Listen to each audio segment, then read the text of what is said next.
So ito na yung yung binaklas ko na sprocket. Ayan. So ito, kaya to matigas tanggalin is naka-tapered to eh.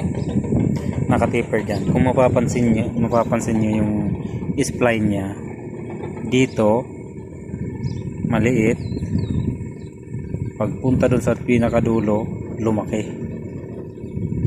siya, kaya yan maganit tanggalin. Naka-tapered yan. So sa ilang taon ba naman na nagtatrabaho kasi, kaya yan humihigpit ng todo yan. So ang papalitan ko lang dito yung seal lang dito, yung seal dito, yun lang ang papalitan ko dyan. Saka yung dito, dalawa yan dito nakalagay.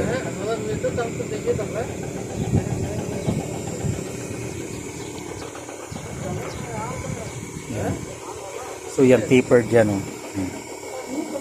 Ito yung male socket ng tapered. Ito naman yung female. Tama ba? Ito. Kasi dalawa din yan eh. Yung parang pinag-aasawa din yan eh. Ayan. So ngayon, makikita nyo di ba maliit dito? Pero dumarating sa sa taas, tumalaki siya. Yan, nakatiper lang. Spline na yan.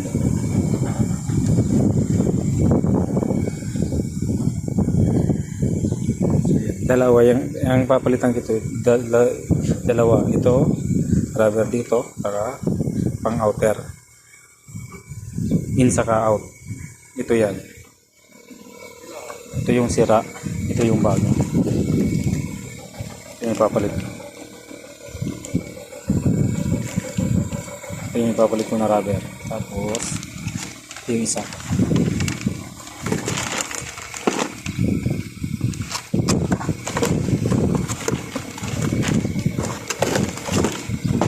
Siya yung isa niya.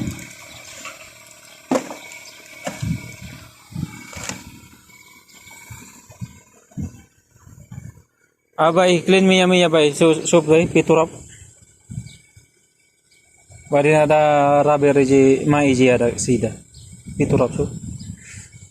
Ada turap ada. Kasi sawi kita ada di.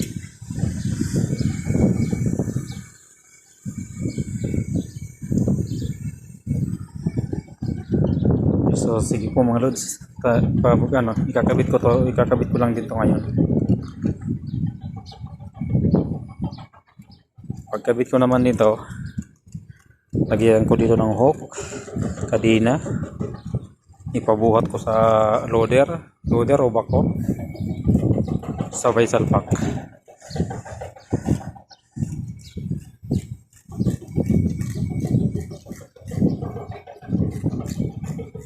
Sige po mga lods, salamat sa panonood. Ingat kayo lagi. God bless.